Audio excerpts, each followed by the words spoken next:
So it's my pleasure again to introduce Asya Kamsky. And it's funny, one of the ladies running around here, she was on my team when I first joined Mongo, and we always called her Queen. And I said, oh, the Queen's here. And she goes, no, you can't use that title today because Asya is here and she's actually presenting. So Asya basically knows everything there is to know about MongoDB. I guess. And I think she used to work with relational databases way back when. She said it was, so long ago that people wouldn't remember those kind of databases. Unfortunately, I do remember those databases. So with that, I'm going to turn it over to Asya, and you guys are in capable hands. That'd be great if my clicker worked, which it does not at the moment. So somebody who handed it to me could turn some on. That might be handy. Green button goes on, button clicks, nothing happens. Anybody? They're checking. Okay. Hey, how's it going? This will give a chance. There was a coffee break just now, right? So yeah, okay. So the people who show up late, they're going to be really wired. Am I right? Hey, here I am. Oh, I'm going to start for real this time, right? Hey, there it is. All right. Hello, hello, hello. Where's everyone? Okay, well, I see more people coming. All right, hi. So I'm Asya.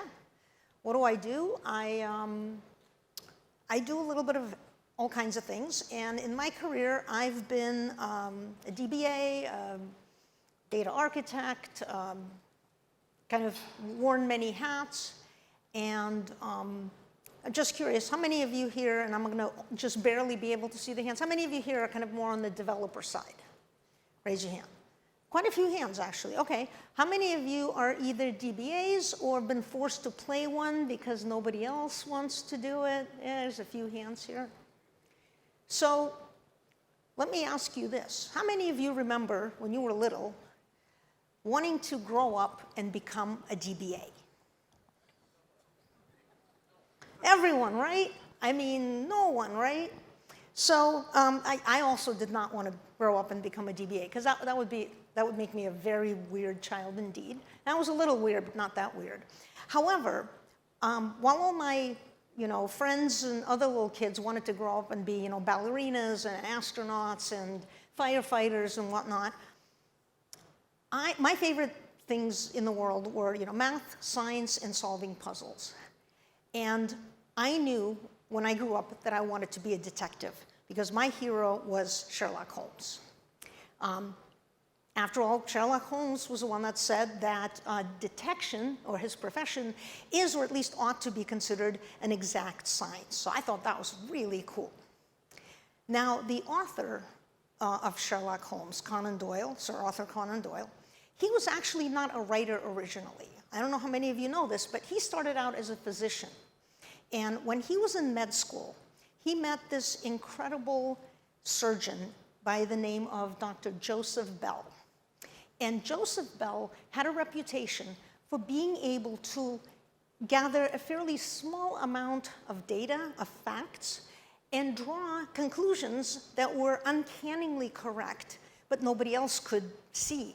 So kind of like Sherlock Holmes, right? So in fact, Dr. Bell was the inspiration for the character of Sherlock Holmes.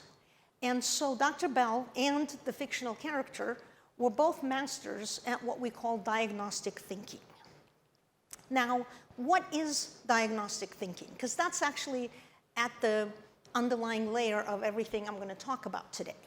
So diagnostic thinking is just a way of arriving at a true cause of a problem, right? How do we do that? We do that by reasoning about that problem based on the various observed behavior. So we observe behavior, we reason about it, we combine it with personal knowledge about the domain that the problem is in, and we apply a diagnostic process to this.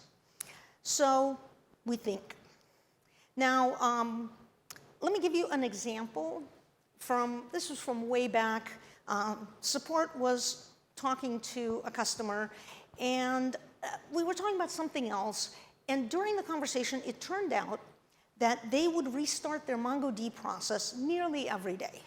And we'd be like, wait a minute, why why do you have to restart your MongoDB process nearly every day? And they said, well, it's using up all of the RAM, and we get an alert that it's using up all of the RAM, and the only way to get the RAM back is to restart the process. And I hear chuckling, and that's good, because that means you know something that they didn't know, which is that that's just how Linux memory management works, right? If there's memory available that none of the processes that are running is using, it's being given to the file system cache, right? So that when you read stuff from disk repeatedly, a lot of it will just already be in the cache. So they observed something. They didn't have the domain expertise to combine with it, and so they dreamt up that there was a problem when there actually wasn't one. That's not normally what happens when we're trying to diagnose a problem. Usually we observe a real actual problem, combine it with our domain knowledge to recognize that it's a problem, and then apply a diagnostic process to it. So what is the diagnostic process? Now famously, Richard Feynman actually told us how you can solve any problem. It's just 3 steps. You write down the problem, you think really, really hard, and you write down the solution. Thanks for coming to my TED Talk. Yay. Just kidding. We actually feel like we need a little bit more detail in step 2. We're not all as, genius or whatever.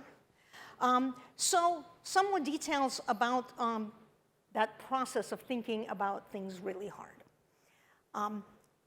The process really consists of, let's call them 4 steps, right? We want to get the complete problem description and the environment in which it happens.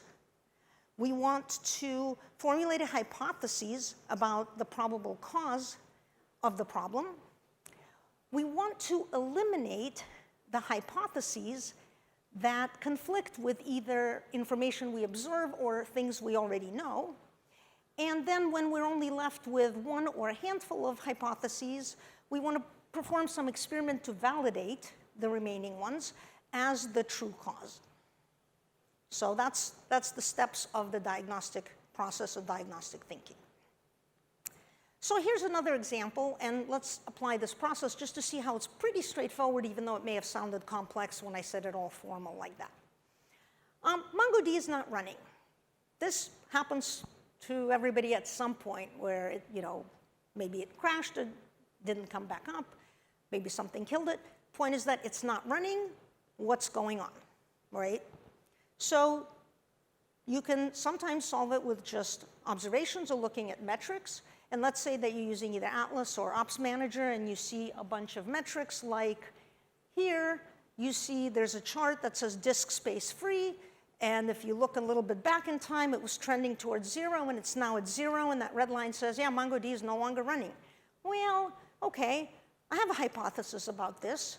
Kind of a leading hypothesis here is a database needs disk space available in order to run.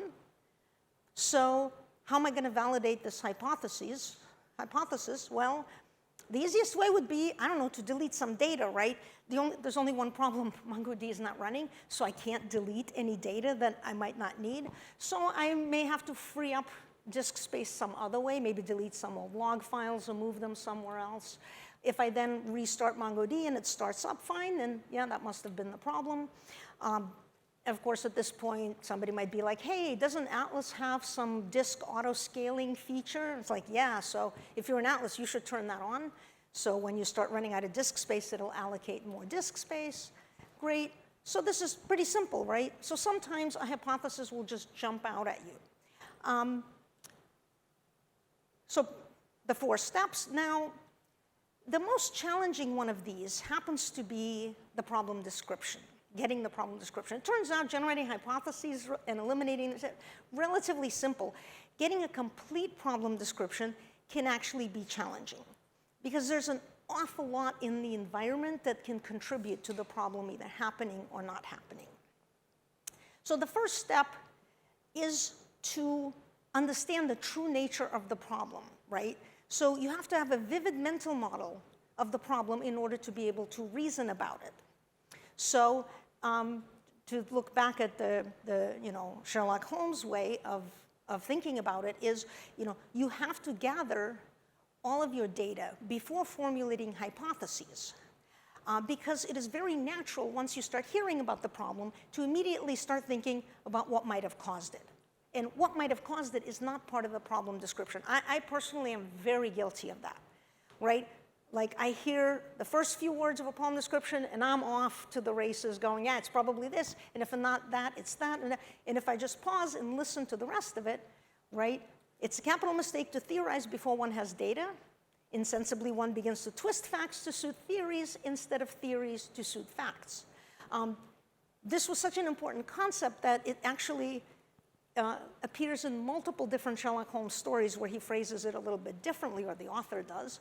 And frankly, I know why, right? As soon as you think the problem is probably this, you start shifting to gather only data that's related to the thing that you think might be going on. Right? Whereas, if you just kind of backed off and tried to get all of the data, maybe additional hypotheses would easily kind of pop up as possible problems. So parts of problem description are the what and the how, right? What is the thing that's having a problem? Let's say it's a MongoDB. How is it behaving incorrectly? And that's usually related to expected behavior. What's the expected behavior as opposed to what's actually happening, right? The simple one, like MongoDB is not running, it should be running, right? That's a trivial one. You want to be as specific as possible, right? Let's say you have backups that are running slowly. That's kind of generic and not too specific. More specific is backups are taking 5 hours, and even better would be backups are taking 5 hours, but they used to take only 2 hours, right? So now we have a problem. We didn't used to have that problem. Now, the where, like, does this problem only happen on primary nodes or only on secondary nodes? Does the problem only happen in data center 1 and not data center 2? The when, does it only happen on a Tuesday? I hate Tuesdays. Some problems only happen on a Tuesday. Does it only happen when some other event happens, right? The size of problem that, if it's slow, how slow, right? Measuring things and having objective metrics is always a lot easier to work with than kind of a subjective, we think queries are getting slower. Are they? When did it start? I don't know. I can't really define slow, right? So the other thing to remember when getting the complete problem description is it's not just it's not just what is happening, it's also what's not happening, right? The curious incident of the dog in the nighttime, well, the dog did nothing in the nighttime, and that was the curious incident. Right? You can think of it as we have an alert for such and such behavior on our replica set. The alert didn't go off, therefore we can rule out a certain event happening, right? What doesn't happen can be just as telling as what did happen. In crime terms, it's who's the innocent bystander who got splattered by the evidence as opposed to the actual criminal who caused, the crime or something. All right, so what constitutes evidence, right? There's nothing like firsthand evidence. You want objective rather than subjective as much as possible. So what are some objective facts that you can observe about a MongoDB cluster, replica set, sharded cluster, et cetera? The most obvious one is something like logs, right? Whether it's the MongoDB logs or it's your application that's logging things that it's observing or measuring. But one that I like is one that's visual, right? Metrics. So Atlas, Ops Manager, they all have a bazillion different screens that show you different metrics, most importantly, over time. Over short periods of time, over longer periods of time. And human beings, the way that we work is it's a lot easier for us to spot some weird event in a graphical or a picture than, let's say, looking at a column of numbers and notice that somewhere there's a spike. We just aren't that good at processing, raw data. We're much better at processing it in some kind of a visual pictorial form. So let's walk through a few examples and try to apply this method and see what is actually going on. These are all taken from real cases. I'm going to call the first one the case of identity. So they report our queries are getting slower. And we say, okay, what else can you tell us about it? And they say, well, starting around 7:30 in the morning, the query started getting slow. Okay. What else? Where? The primary node. Well, that didn't tell us much because the application was sending queries to the primary only. So that's just like, okay, where the queries are getting sent, that's where it got slower. Size. Well, queries are taking several seconds where they used to take, 100 milliseconds or something. It's like, that's very significant, right? So we should go and look at charts and see what other information we can observe. For example, might there be more queries happening now? In other words, you may have exceeded the capacity of the node, and we can look and see how many queries per second are happening. It's like, no, that's pretty much about the same. And notice here, included the 7:30 when things started happening. It's like, okay, what about, is each query doing more work? Is it scanning a lot more documents?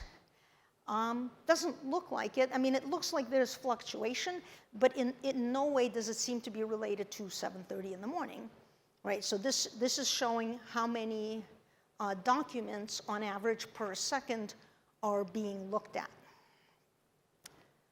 All right, what about, maybe we are now reading from disk, right? So maybe all the documents used to be in memory, but now when we're reading them, maybe more of them have to be read in from disk. So we can check, okay, disk IOP. So at first I was like, oh, something does happen around 7:30. But that's not the first time it happens. And also, I don't know if you can tell, there's a blue line, which is very close to 0, and a green line. The green line is actually writes to disk. The blue line is reads from disk. So as it turns out, it's not, and you can see if you mouse it over, right? It's the writes IOPS that are fluctuating a lot, probably based on some other process writing stuff. The reads are, not really, right? Can't really explain this by saying we're reading a lot more from disk. So we keep looking. What about the number of documents we're returning, right? So maybe we're scanning a lot of documents, but now maybe we're trying to return a lot more back to the application. So there's a chart for that as well. It's called document metrics. And that top one is documents per second returned, just under 10,000 per second. That doesn't seem to have changed either. Okay, what about like query targeting?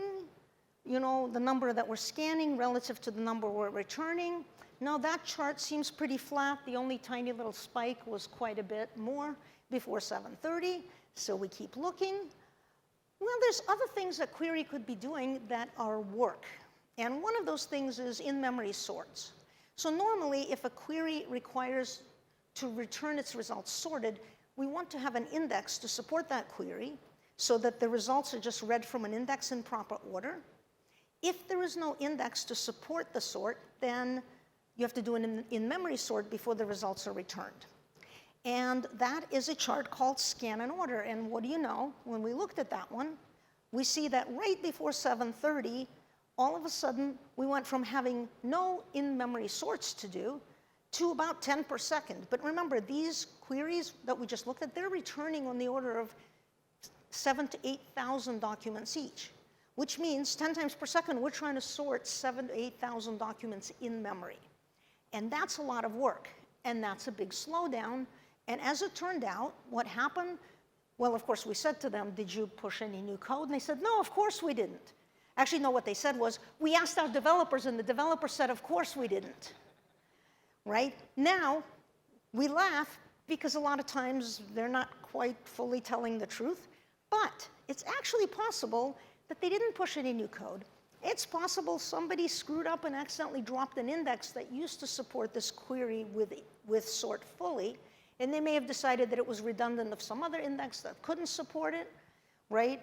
And so this is where I give a plug for the feature that we added in, I think, 4.4 called hidden indexes. If you think an index isn't necessary, don't drop it, hide it. And then if nothing breaks like this, then you can drop it later. Because if you drop an index and it was needed, on top of bad performance, you also then have to wait for the index to get rebuilt. Unhiding it is just, one quick little thing, right? So we had a bunch of hypotheses. We kept checking more data. We kept adding to our complete understanding of the problem until we came across something that very strongly suggested that well, you have queries that don't have an index. Why, we don't know, right? That's something that the DBA had to go back to the developers to find out. Why was this not a problem before? Maybe there are new queries. Maybe there's a missing index. Yay, oops. All right. Problem number 2, I'll show you, is I called it the 5 orange pips. Oh, I think because a chart. All right, we'll see. This one is a little less useful report than the first one. They just say things are getting slower. Things are not fast enough anymore. They used to be fast enough, and now they are not fast enough. Great. That's really measurable. But let's just see what's going on anyway.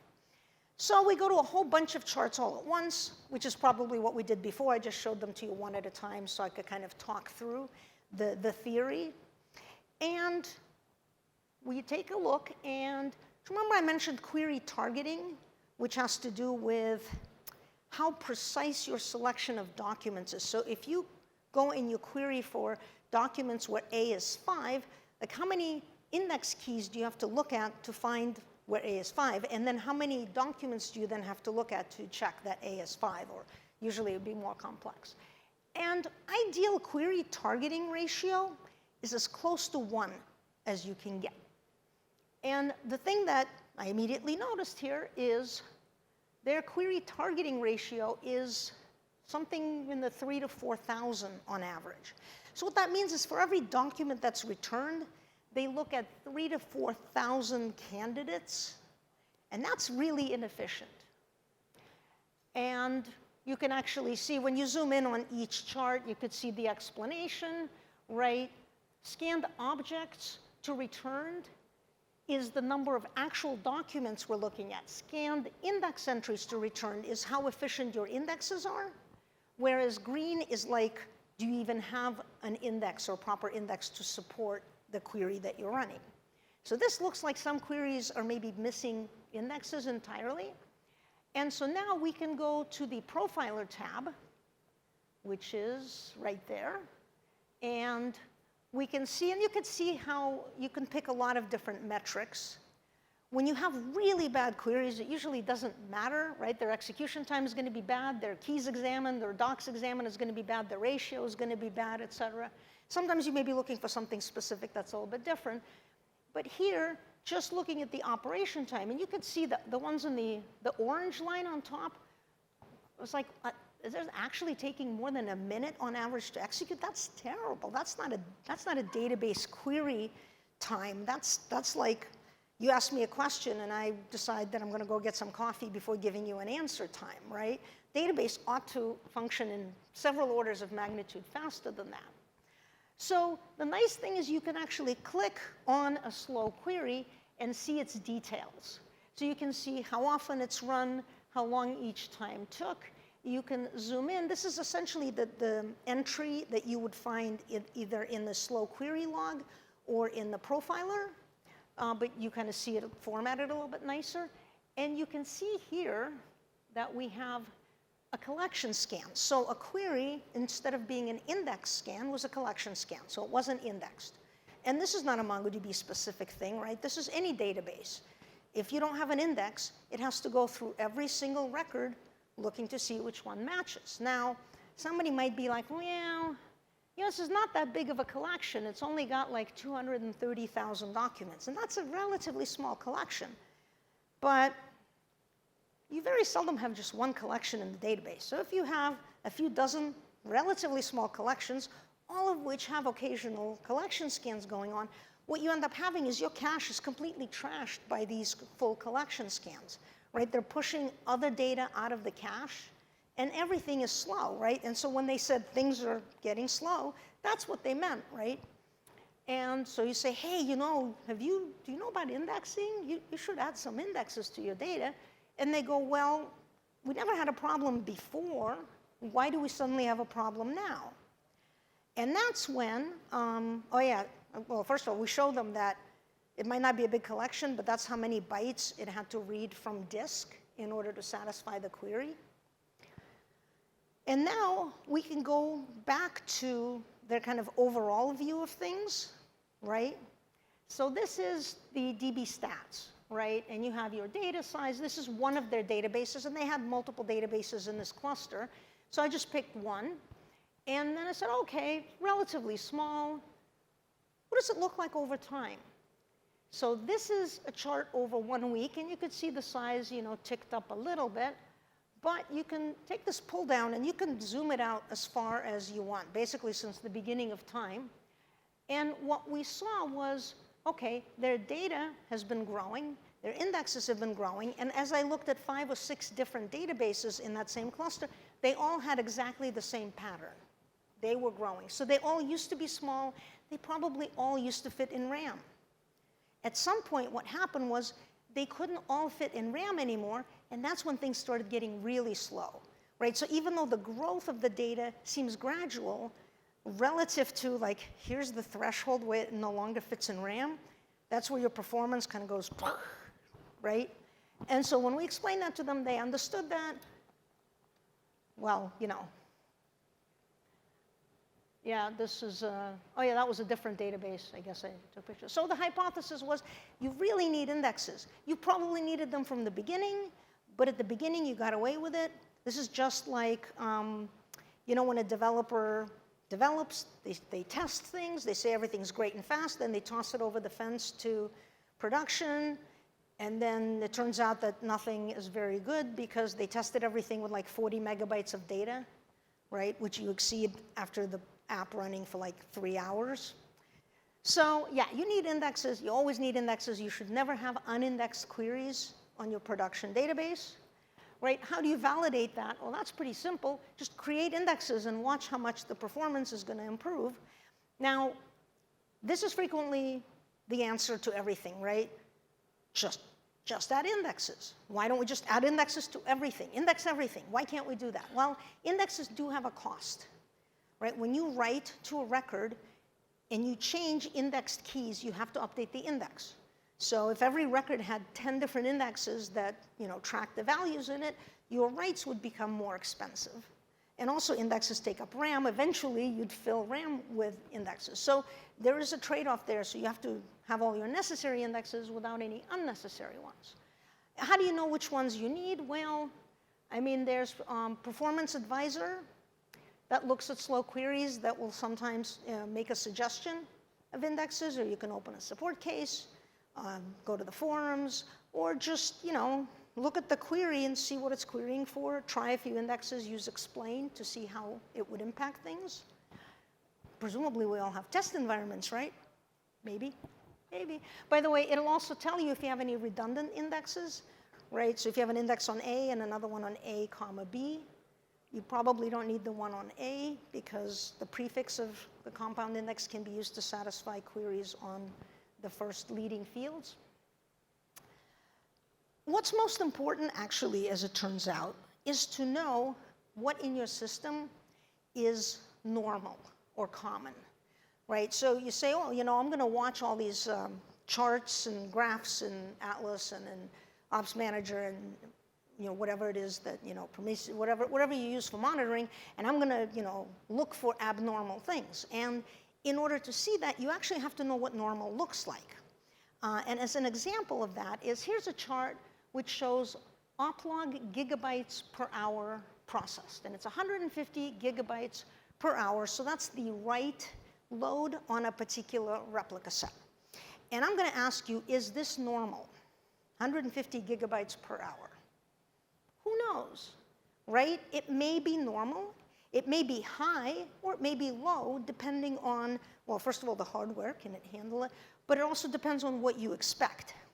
And so this is like 2 hours, a few hours, 6 hours worth of line, right? So that must be the normal, except if we zoom out into more of the day, we realize that, oh no, actually, it used to be 50 gigabytes per hour, and now it tripled.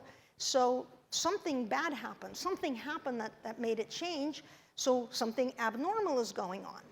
And we've made that mistake ourselves, I'll admit it, because if you zoom out even further, what you see is, oh, that was a Monday morning. This happens to be a cluster that doesn't have much happening on weekends. On Monday morning, things ramp up. They stay up all week.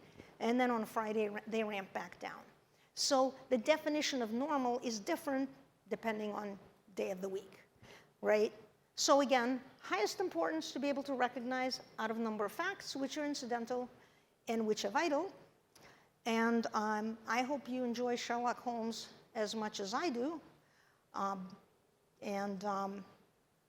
One of my favorite quotes from him is that what we do is we balance probabilities and choose the most likely. It is our scientific use of imagination. And so I thank you, and I thank Sir Arthur Conan Doyle for writing probably the most compelling character that I have ever encountered. If you like this talk, there's a QR code, and my name is Asya, and if you didn't like this talk, then my name is Dr. Watson. Ha! Ha! Just came up with that one on the spot. Thank you. Since we're out of time, we probably can't take any questions, but I'll be at the happy hour. I'll be here. Just, feel free to come up, especially if you were too shy to ask your question in public anyway. And also, I'm doing a panel, the last 4:25, doing a panel on Ask Me Anything. It says officially schema design, but really it can be anything about MongoDB. So thank you. All right, let's give Asya another hand. Thanks, Asya. Yay. And she really does mean that on that panel. You can ask her anything and she knows the answer. So. No, I don't know. In San Francisco, somebody made a point of stumping me immediately by asking something about as it turns out, something we don't document anywhere. So I was like, well, there you go. It's a secret. All right, well, she's as close as I've ever seen to being able to do that. So once again, thank you, Asya, and we'll.